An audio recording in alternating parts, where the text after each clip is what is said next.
जय हिंद मेरे प्यारे सभी विद्यार्थी। उम्मीद करता हूँ आप सभी लोग बेहतर होंगे। मध्य प्रदेश का मानचित्र देख के आप लोगों को अंदाजा लग गया होगा कि आज एमपी जीके की क्लास स्टार्ट होने वाली है। और ये मध्य प्रदेश जीके सामान्य ज्ञान मतलब मध्य प्रदेश सामान्य ज्ञान की पहली क्लास है। और मध्य प्रदेश सामान्य ज्ञान की जो महत्वपूर्ण इम्पोर्टेंस है वो मध्य प्रदेश एग्जाम, मध्य प्रदेश स्टेट के जितने भी एग्जाम है, आप लोग जानते हो कि चाहे एमपीपीएससी का एग्जाम हो, चाहे सब इंस्पेक्टर का एग्जाम हो, चाहे कांस्टेबल का एग्जाम हो, फॉरेस्ट जेल प्रेरी या फिर मतलब कोई भी एग्जाम जो मध्य प्रदेश में पटवारी का एग्जाम हो, एमपी जीके की अपनी एक अलग इंपॉर्टेंस है। और अगर हम एमपी जीके को डिनाई करते हैं तो मतलब समझो कि हम सिलेक्शन से बहुत दूर चले जाते हैं। मध्य प्रदेश जीके की ये जो क्लास है इंट्रोडक्टरी क्लास है। इसके बाद जो क्लासेस होंगी आप लोग मतलब कंटिन्यू जुड़े रहोगे तो आप लोगों को सारी की सारी क्लासेस आपको प्रोवाइड करवा दी जाएंगी फ्री ऑफ कॉस्ट यूट्यूब पे। ठीक है, चलो बात करते हैं। आप लोग जानते हो कि मध्य प्रदेश भारत के बीचों बीच स्थित है, इस वजह से मध्य प्रदेश को बोला जाता है भारत का हृदय प्रदेश। दूसरी बात यह है कि मध्य प्रदेश को सोयाबीन प्रदेश बोला जाता है, सोया स्टेट बोला जाता है। सोयाबीन का सर्वाधिक उत्पादन होता है। मध्य प्रदेश को टाइगर स्टेट बोला जाता है क्योंकि सर्वाधिक जो टाइगर की संख्या है वो मध्य प्रदेश में ही है। मध्य प्रदेश को मैग्नीज स्टेट, तांबा स्टेट, हीरा स्टेट या फिर साथ साथ क्या बोला जाता है, नदियों का मायका, ये सब भी बोला जाता है। वजह क्या है, सर्वाधिक नदियों का उद्गम स्थल मध्य प्रदेश है। या फिर तांबे का सर्वाधिक उत्पादन होता है, हीरे का सर्वाधिक उत्पादन होता है, मैंगनीज का सर्वाधिक उत्पादन होता है। इस वजह से मध्य प्रदेश को ये नाम भी दिए जाते हैं। मध्य प्रदेश पहले मध्य भारत के नाम से जाना जाता था। ये जो मध्य प्रदेश का वर्तमान स्वरूप आपको दिखाई दे रहा है ये 1 नवंबर 1956 का स्वरूप है। उस समय पर राज्यों का पुनर्गठन हुआ था और जो मध्य प्रदेश आज हमें जैसा दिखाई देता है वो ये आपके सामने है। वर्तमान में मध्य प्रदेश में 53 जिले हैं, 10 संभाग हैं। मध्य प्रदेश का नामकरण भारत के पहले प्रधानमंत्री श्री पंडित जवाहरलाल नेहरू ने किया था। और ये जो मध्य प्रदेश है वर्तमान में जनसंख्या में 5वें नंबर पे और क्षेत्रफल में दूसरे नंबर पे आता है। मतलब पहले नंबर पे कौन सा स्टेट है, राजस्थान। छत्तीसगढ़ जब इसमें सम्मिलित था 1 नवंबर 2000 को छत्तीसगढ़ अलग हो गया मध्य प्रदेश से, मतलब छत्तीसगढ़ एक अलग राज्य बना दिया गया। उससे पहले की बात करें तो मध्य प्रदेश पूरे भारत का पहला राज्य था जो क्षेत्रफल में सबसे बड़ा था। आज भी मध्य प्रदेश की अगर बात करते हैं तो मध्य प्रदेश का जो एरिया है वो कम एरिया नहीं है। मध्य प्रदेश का जो एरिया है 308252 मतलब 3,08,252 वर्ग किलोमीटर इसका एरिया है। और इतने एरिया के साथ मध्य प्रदेश भारत में सेकंड रैंक रखता है। ठीक है, चलो बात करते हैं मध्य प्रदेश की थोड़ा सा। मध्य प्रदेश के नामकरण के लिए लिखा हुआ है यहाँ पे पंडित जवाहरलाल नेहरू ने इसका नामकरण किया। इस मध्य प्रदेश दिवस मनाया जाता है 1 नवंबर को। और मैंने जैसा बताया आप लोगों को कि मध्य प्रदेश की जो स्थापना है वो 1 नवंबर 1956 को हुई। तो इस वजह से मध्य प्रदेश को मध्य प्रदेश दिवस हम पर ईयर कब मनाते हैं, 1 नवंबर को। यहाँ पे लिखा हुआ है मध्य प्रदेश का राजकीय पशु, मध्य प्रदेश का राजकीय नृत्य, राजकीय पक्षी, राजकीय नाट्य, राजकीय गीत या फिर राजकीय फल, राजकीय खेल, ये सारी की सारी चीजें आप सब लोगों को पता भी है। ठीक है, लेकिन मैं बता देता हूँ थोड़ा थोड़ा सा। यहाँ पे लिखा हुआ है मध्य प्रदेश का राजकीय पशु। तो मध्य प्रदेश का जो राजकीय पशु है ये 12 सिंगा है, ब्रैडरी प्रजाति का।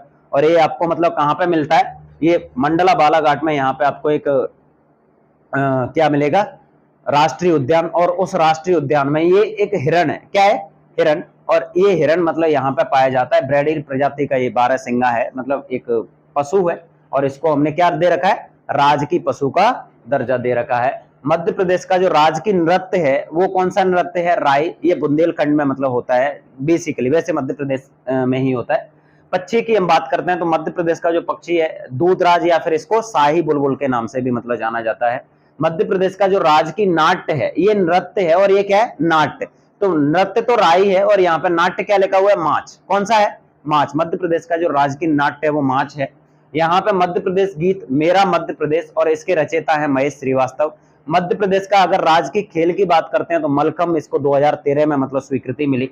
हम मध्य प्रदेश के वृक्ष की बात करते हैं तो कौन सा वृक्ष है, बट वृक्ष है। ठीक है, अगर हम ये बात करते हैं कि मध्य प्रदेश का फल कौन सा है तो आप सब लोग जानते हो ये सारी की सारी चीजें, आम। अगर हम बात करते हैं मध्य प्रदेश की राज्य की मछली कौन सी है, महासीर। ये सारी की सारी चीजें मतलब आप लोग कलेक्ट कर लेना, इतना ज्यादा मतलब मामला नहीं है ये सीरीज। ठीक है, अगर हम बात करें जो मध्य प्रदेश का स्वरूप ये दिखाई दे रहा है आज मध्य प्रदेश के स्वरूप में आप देखो तो इसका राजनीतिक, एक तो राजनीतिक मतलब हम परिदृश्य देखेंगे और दूसरा हम देखेंगे जो प्राकृतिक या नेचुरल या भौगोलिक परिदृश्य। तो पहले हम इसकी राजनीतिक परिदृश्य की बात कर लेते हैं, उसके बाद हम भौगोलिक परिदृश्य की बात करेंगे। राजनीतिक परिदृश्य में देखोगे तो मध्य प्रदेश में वर्तमान में 53 जिले हैं। कितना, 53 जिले। और जो सबसे नवनिर्मित मतलब जिला है वो मऊगंज बना हुआ है आपका रीवा से हटके। कहां से, मऊगंज बना हुआ है, यहाँ पे एक जिला है और उसका नाम क्या है, मऊगंज। कौन से जिले से बना हुआ है वो, रीवा से। 53वां जिला बना हुआ है। बाकी आपको पता हुआ है 54वां और 55वां जिला भी प्रस्तावित है। आप लोग कमेंट करके बता देना मुझे कौन से प्रस्तावित है, ठीक है। मध्य प्रदेश में जो 53 जिले हैं, उन 53 जिले में से जनसंख्या के आधार पर सबसे बड़ा जिला कौन सा है, इंदौर। सबसे बड़ा जिला कौन सा है, इंदौर। और जनसंख्या के आधार पर सबसे छोटा जिला आपको कौन सा दिखाई देगा, यहाँ पे जो जिला दिखाई दे रहा है निवाड़ी। ये जनसंख्या में भी सबसे छोटा है और क्षेत्रफल में भी सबसे छोटा है। लेकिन मैंने तुमसे बोला यहाँ पे जनसंख्या में सबसे बड़ा तो मैंने इंदौर बता दिया, लेकिन क्षेत्रफल में सबसे बड़ा कौन सा दिखाई देगा आपको, छिंदवाड़ा। मैंने बोला जनसंख्या में सबसे बड़ा इंदौर है और क्षेत्रफल में सबसे बड़ा छिंदवाड़ा दिखाई दे रहा है। लेकिन यहाँ इंदौर के लिए एक और चीज लिखा हुआ है कि सर्वाधिक एससी की जनसंख्या यहाँ पे है। क्या है, सर्वाधिक एससी की जनसंख्या यहाँ पे है। तो सबसे कम एससी की जनसंख्या कहां पे है, झाबुआ में। मतलब जो एससी मतलब शेड्यूल कास्ट की सबसे ज्यादा जनसंख्या कौन से जिले में है, इंदौर में। तो सबसे कम कहां पे, झाबुआ में। सबसे ज्यादा एसटी की जनसंख्या देखोगे तो कहां पे है, तुम्हारी धार में। और सबसे कम एसटी की जो जनसंख्या वो तो कहां पे मिलेगी, भिंड में। सबसे कम एसटी की जनसंख्या कहां पे है, भिंड में। देखो यहाँ पे अगर आपको ये जो जिले दिखाई दे रहे हैं, ये जिले 53 के 53 जिले हमें 10 संभागों में निहित दिखाई देंगे। कितने संभागों में, 10 संभाग। इससे तुम्हें पता चल गया कि मध्य प्रदेश में संभागों की संख्या कितनी है, 10। देखो अब जिलों को देखोगे तो मध्य प्रदेश है। मैंने तुमसे बोला देखो मध्य प्रदेश भारत से बाहर तो है नहीं, भारत से बाहर नहीं है ना। तो मध्य प्रदेश भारत के बाहर नहीं है, तो इसका अक्षांशीय और देशांतरी विस्तार आप देखोगे तो भारत का अक्षांशीय देशांतरी विस्तार आप लोग जानते हो 8 डिग्री 4 से 37 डिग्री 6 उत्तरी अक्षांश और 68 डिग्री 7 से 97 डिग्री पूर्वी देशांतर। ये क्या है, भारत मतलब किसमें है, उत्तर पूर्व में स्थित है। तो मध्य प्रदेश भी उत्तर पूर्व में स्थित होगा क्योंकि भारत से बाहर तो है नहीं। अगर हम भारत के बात की मैंने 8 डिग्री 4 से 37 डिग्री 6, तो यहां पे देखो इसके अक्षांश को देखेंगे तो इसके अक्षांश हमें दिखाई दे रहा है 21 डिग्री 6 उत्तरी अक्षांश से 26 डिग्री 30 उत्तरी अक्षांश। मतलब 8 डिग्री 4 37 के बीच में ही आएगा ये वाला, कोई दिक्कत तो नहीं है किसी को भी। अगर हम देशांतर की बात करें तो वहां पे क्या हो रहा था 68 डिग्री 7 से 97 डिग्री 25 और यहाँ पे क्या लिखा है 74 डिग्री से लेके और क्या से कितना 82 डिग्री 48। 74 से 82 तुम्हें याद रखना है तो कैसे 21 26 और 74 82 इसको याद रख सकते हो जरूर। मतलब देखो पेपर में पूछा जाता है। मध्य प्रदेश की अगर हम बात करते हैं तो देखो यहाँ पे मध्य प्रदेश का सबसे उत्तरतम जिला दिखाई दे रहा है वो कौन सा है, सबसे उत्तर में जिला कौन सा है, मुरैना। सबसे दक्षिण में जिला दिखाई दे रहा है वो बुरहानपुर है। मध्य प्रदेश का सबसे जो दक्षिण में जिला दिखाई दे रहा है वो कौन सा है, बुरहानपुर। उत्तर में दिखाई दे रहा है मुरैना। देखो ये कौन सा जिला दिखाई दे रहा है आपको, सबसे पूर्वतम मतलब पूर्वतम जिला कौन सा है, सिंगरौली। और पश्चिमतम जिले की बात करेंगे तो अलीराजपुर। ये आपको बिल्कुल याद रखने हैं जिससे कि मतलब गड़बड़ ना हो। ये उत्तर में, ये दक्षिण में, ये पूर्व में और ये पश्चिम में। यहाँ पे एक जिला है बिरसा जो मध्य प्रदेश के बीचों बीच स्थित है, मध्य प्रदेश के बीचों बीच स्थित है। मध्य प्रदेश की राजधानी आपको दिखाई दे रही है, मध्य प्रदेश की राजधानी है भोपाल। और मध्य प्रदेश की जो राजधानी है भोपाल ये सर्वाधिक जनघनत्व वाला जिला भी है, सर्वाधिक जनघनत्व। जनघनत्व का मतलब आप जानते हो भाई, यहाँ पे एरिया कम है और जनसंख्या ज्यादा है, ठीक है। लेकिन यहीं पे अगर हम ये बात करें कि सबसे कम जनघनत्व कहां पे है, तो सबसे कम जनघनत्व वाला जिला कौन सा दिखाई दे रहा है हमको, डिंडोरी दिखाई दे रहा है सबसे कम जनघनत्व वाला, ठीक है। लिंगानुपात की अगर बात करें 1000 बच्चों पे मतलब 1000 लड़कों पे कितनी लड़कियां पैदा होती हैं, इसका मतलब होता है लिंगानुपात, लिंग का अनुपात। तो जो लिंग का अनुपात वाला मामला है, जो जेंडर का मामला है, तो यहां पे आप देखोगे तो ये कंडीशन है बालाघाट नंबर 1 पे है। मतलब बालाघाट में 1000 लड़कों पे मतलब कितना 1021 लड़कियां हैं। मतलब सर्वाधिक लिंगानुपात कौन से जिले का है, बालाघाट का। लेकिन सबसे कम लिंगानुपात तुम्हारा कहां का दिखाई देगा तुम्हें, भिंड का। सबसे कम लिंगानुपात कहां का है, भिंड का। भिंड का सबसे कम लिंगानुपात और सर्वाधिक लिंगानुपात तुम्हारा कहां का था, बालाघाट का। सर्वाधिक लिंगानुपात तुम्हारा बालाघाट का था। देखो थोड़ी सी बात और करते हैं, और बात यह है साक्षरता की दृष्टि से अगर हम देखते हैं, साक्षरता की दृष्टि से पहले नंबर पर जो जिला है उस जिले का नाम कौन सा है, जबलपुर। जबलपुर लिटरेसी रेट सर्वाधिक है जबलपुर की। और सबसे कम पढ़ा लिखा जिला है या सबसे कम लिटरेट डिस्ट्रिक्ट या फिर सबसे कम साक्षरता वाला जिला जो दिखाई दे रहा है वो कौन सा है, अलीराजपुर। सबसे कम साक्षरता वाला जिला कौन सा है, अलीराजपुर। जैसे ही हमने मतलब देखा तो अब देखो ध्यान से, ये जो इंदौर है, इंदौर ये सर्वाधिक महिला साक्षरता वाला है। एवरेज देखोगे तो कौन सा है तुम्हारा, एवरेज देखोगे मतलब महिला और पुरुष दोनों को मिलाओगे तो जबलपुर है। जबलपुर की हम थोड़ा सा देखो, मध्य प्रदेश में 5 ऐसे जिले हैं या 5 मतलब जो महानगर तो नहीं, मतलब 5 अच्छे नगर हैं। अच्छे नगर का मतलब बड़े नगर हैं, बाकी छोटे छोटे नगर तो मतलब छोटे छोटे तो बहुत सारे मिलेंगे, लेकिन बड़े नगर मतलब आपको 5 मिलेंगे। एक तो इंदौर है, इंदौर के बाद जबलपुर है, जबलपुर के बाद भोपाल है, भोपाल के बाद उज्जैन है और उज्जैन के बाद ग्वालियर है। कौन से यहाँ पे मतलब लिखा नहीं है, मैं लिख देता हूं, कोई दिक्कत नहीं है आप लोगों को, ठीक है। ये 5 नगर आपको जरूर मतलब यहाँ पे कौन सा है, ग्वालियर, और ग्वालियर के बाद ये इंदौर, इंदौर यहाँ पे, उसके बाद कौन सा है, उज्जैन, और उज्जैन ये वाला भोपाल, और ये जबलपुर। मतलब 5 ऐसे शहर हैं जो शहर मतलब मध्य प्रदेश के लिए, जो मध्य प्रदेश से बाहर भी जो लोग हैं वो भी इन शहरों को जानते हैं। हो सकता है कि जैसे अगर मैं बात करूं तो कोई दिल्ली में बैठा हुआ इंसान नहीं जाने के मतलब बालाघाट। समझ में आ रहा है ना मैं क्या बोल रहा हूं? चलो ठीक है, अब थोड़ा सा और बात करते हैं। यहां पे लिखा हुआ है मध्य प्रदेश है वो सर्वाधिक प्राचीन गोंडवाना लैंड का भाग है। तो भारत ही गोंडवाना लैंड का भाग है। हम कभी बात करेंगे किसके, महाद्वीपीय विस्थापन सिद्धांत की बात करेंगे कभी, तो समझ में आएगा आप लोगों के मामला क्या है। बस अभी के लिए याद रख लो कि मध्य प्रदेश किसका भाग है, गोंडवाना लैंड का भाग है। मध्य प्रदेश का पुनर्गठन 1 नवंबर 1956 एक आयोग बना था, राज्य पुनर्गठन आयोग। इसका नाम क्या था, फजल अली इसके अध्यक्ष थे। कौन अध्यक्ष थे इसके, फजल अली, और दूसरे 2 सदस्य और कौन थे, हृदयनाथ कुंजरू और के.एम. पणिक्कर। ठीक है, ये आपको याद रख लेना है। यहाँ पे लिखा है मध्य प्रदेश का औसत लिंगानुपात 931 है और मध्य प्रदेश की सबसे बड़ी जनजाति भील है। बिल्कुल मैं बता दूं, देखो आपको यहाँ पे आपको मध्य प्रदेश की एक और मैं स्पेशलिटी बताऊं, मध्य प्रदेश भारत में सर्वाधिक जनजातियों वाला राज्य है, सर्वाधिक जनजातियों वाला राज्य। और सर्वाधिक जनजातियों में भी मध्य प्रदेश में कौन सी सबसे बड़ी जनजाति पाई जाती है, और उस जनजाति का नाम है भील जनजाति। लेकिन भारत में अगर देखा जाए तो भारत की सबसे बड़ी जनजाति कौन सी है, तो भारत की सबसे बड़ी जनजाति है गोंड। भारत की सबसे बड़ी जनजाति कौन सी है, गोंड। लेकिन मध्य प्रदेश की सबसे बड़ी जनजाति भील। मैं थोड़ा सा वैसे ही बता देता हूं, ये जो एरिया है ये भील का मतलब एरिया है, ये वाला एरिया संकेंद्रित है भील के लिए। ये ऊपर देखोगे यहाँ पे मतलब कुछ एरिया है, ये मतलब मध्य भारत का एरिया। इधर मतलब कौन सी जनजाति पाई जाती है, सहरिया जनजाति है। गोंड तो मध्य प्रदेश के लगभग पूरे एरिया में मतलब फैली हुई है, एक जगह नहीं है, मतलब ऐसी कंडीशन में है। चलो इसके राजनीतिक परिदृश्य से हटके थोड़ा सा हम इसकी भौगोलिक परिदृश्य की बात करते हैं, जिससे कि आप लोगों को समझ में आ जाएगा। मैंने बताया अभी कि मध्य प्रदेश किसमें आता है, गोंडवाना लैंड में। किसमें, गोंडवाना लैंड में। भारत ही गोंडवाना लैंड में आता है तो मध्य प्रदेश भी गोंडवाना।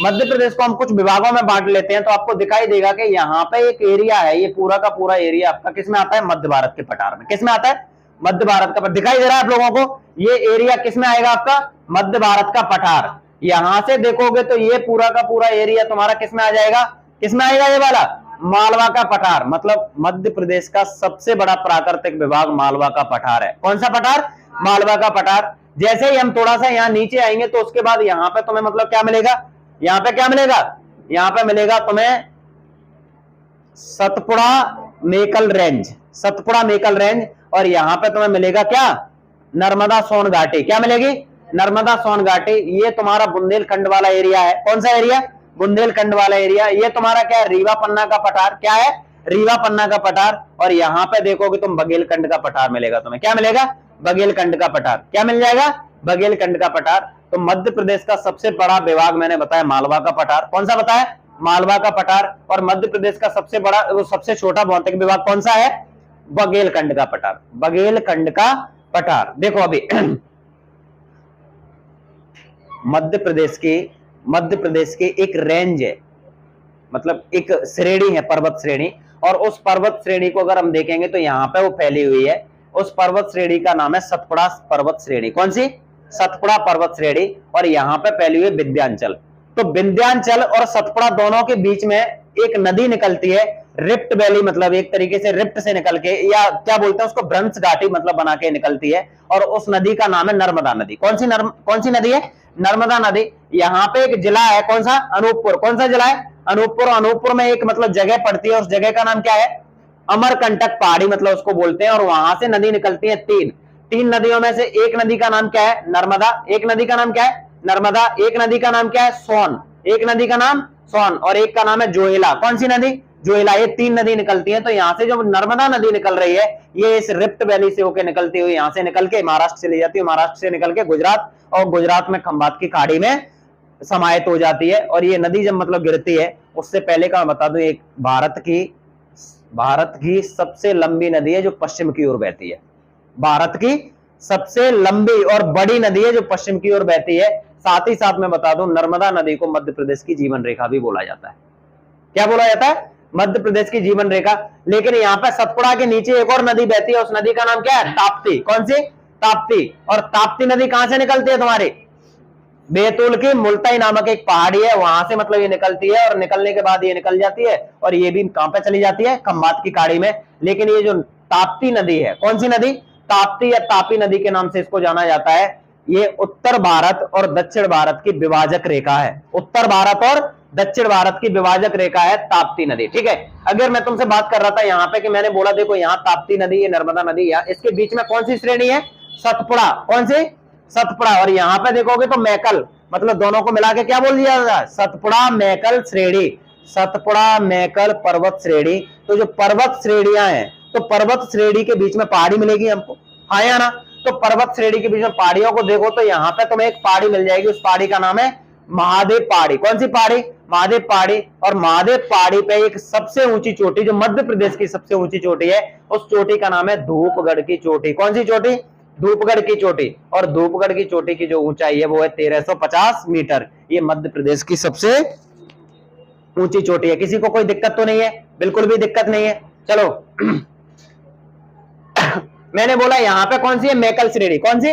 मैकल श्रेणी। तो मैकल श्रेणी का ही भाग क्या है? अमरकंटक। क्या है? अमरकंटक। और मैंने यहाँ पे आपको बताया कि यहां से कौन सी नदी निकल रही है? नर्मदा नदी निकल रही है, सोन नदी निकल रही है, और जोहेला नदी निकल रही है। ये नर्मदा नदी तो मैंने बता दिया कहां पे जाके गिर गई। नर्मदा नदी कहां पे जाके गिर गई थी? नर्मदा नदी गिर गई थी खंबात की खाड़ी में। लेकिन ये जो सोन नदी है ना, सोन नदी यहां से निकल जाती है और बिहार में मतलब पटना में कहां पे मिल जाती है? गंगा नदी में जाके मिल जाती है। चलो यहाँ पे एक नदी है धार में, और उस नदी का नाम क्या है? माही। माही नदी विश्व की एकमात्र नदी है, ध्यान से सुन लो। माही नदी विश्व की एकमात्र नदी है जो कर्क रेखा को 2 बार काटती है। माही नदी विश्व की एकमात्र नदी है जो कर्क रेखा को कितनी बार काटती है? 2 बार काटती है। मैंने बोला विश्व की, मध्य प्रदेश की नहीं, विश्व की एकमात्र नदी है जो कर्क रेखा को 2 बार काटती है। इससे तुम्हें पता चल गया कि कर्क रेखा मध्य प्रदेश से होकर गुजरती है, हाँ या ना? तो आपको पता ही है बिल्कुल क्लियर कट कि जो कर्क रेखा है भारत के 8 राज्यों से होकर गुजरती है, और उन 8 राज्यों में से एक राज्य कौन सा है? मध्य प्रदेश। तो मध्य प्रदेश से होकर गुजरती है कर्क रेखा, और मध्य प्रदेश के 14 जिलों से होकर कर्क रेखा गुजर जाती है। और कर्क रेखा वो रेखा है उत्तर में, मतलब जब सूर्य का उत्तरायण होता है तो कर्क रेखा से ऊपर सूर्य की सीधी रेखा नहीं पड़ती। और आप लोग जानते हो कि मध्य प्रदेश में जब सीधी रेखा पड़ेंगी तो गर्मी तो यहाँ पे पड़नी, आप लोग जानते हो अच्छे से। चलो एक नदी और है, और उस नदी का नाम है बेतवा नदी। कौन सी नदी? बेतवा नदी। भाई क्यों बात कर रहे हैं? क्या मैं नदियों का चैप्टर पढ़ा रहा हूं? नहीं, नदियों का चैप्टर नहीं पढ़ा रहा। मैंने यहाँ पे तुमसे ये बोल दिया कि मध्य प्रदेश की जीवन रेखा किसको बोला जा रहा है? नर्मदा को। लेकिन मध्य प्रदेश की गंगा नर्मदा को मत लिख देना। मध्य प्रदेश की गंगा कौन सी नदी को बोला जाता है? बेतवा नदी को बोला जाता है। बेतवा नदी को मध्य प्रदेश की गंगा बोला जाता है। लेकिन फिर एक और क्वेश्चन, मध्य प्रदेश की गंगा तो बेतवा है, लेकिन मालवा की गंगा बेतवा नहीं है। मालवा की गंगा कौन सी नदी है? क्षिप्रा नदी। और क्षिप्रा नदी की इंपोर्टेंस आप लोग जानते ही हो, भली बात है। इस वजह से क्षिप्रा नदी की इंपोर्टेंस के जो पूरे भारत में 4 महाकुंभों का आयोजन होता है। महाकुंभ का मतलब आप जानते ही हो, जानते हो ना? चलो, तो महाकुंभ भारत के 4 स्थानों पर आयोजित होता है। एक तो उत्तराखंड। उत्तराखंड में कौन सी जगह? हरिद्वार। कौन सी नदी है? गंगा। दूसरी कौन सी जगह है? प्रयागराज। प्रयागराज में संगम, मतलब गंगा, यमुना और सरस्वती। तीसरी कौन सी जगह है? महाराष्ट्र। महाराष्ट्र में कौन सी जगह? नासिक। नासिक में कौन सी नदी? गोदावरी। और चौथी कौन सी जगह है? वो है उज्जैन, मध्य प्रदेश में। और कौन सी नदी है? क्षिप्रा नदी। जो कुंभ का मेला है, कभी आपने सुना होगा यार, पेपर में फेल हो गया तो कौन सा मतलब परेशान हो रहा है, कौन सा कुंभ का मेला है? फिर आ जाएगा 1 साल बाद, फिर आ जाएगा 6 महीने बाद। लेकिन अभी तो वैकेंसी भी कुंभ के मेला से भी खतरनाक हो गई है ना। मतलब कुंभ के मेला की मध्य प्रदेश की एक वैकेंसी थी, जैसे आपको पता होगा सबको। 2011 में मध्य प्रदेश में वर्ग 3 का एग्जाम हुआ था, और उसके बाद शायद 2022 में एग्जाम हुआ था, है ना? तो कुंभ का मेला ही मतलब मामला हो जाता है वैकेंसी का। आज के टाइम पे बेरोजगारी चरम लेवल पे है, तो वैकेंसी भी मतलब कुंभ के मेला 3-3 साल में तो कुंभ का मेला भी मतलब आ जाता है रूटीन में। एक जगह नहीं तो दूसरी जगह, यहाँ तो 3-3 साल तक वैकेंसी नहीं आ रही है। एमपीएसआई की वैकेंसी कब आई थी लास्ट में? मेरे हिसाब से शायद 17 में आई थी, ठीक है। और बाकी कोई वैकेंसी आ भी जाती है तो उसकी हालत क्या होती है आप सब लोग जानते हो। और विरोध करना चाहिए आप लोगों का इन सब चीजों का भाई, क्योंकि आप मेहनत कर रहे हो।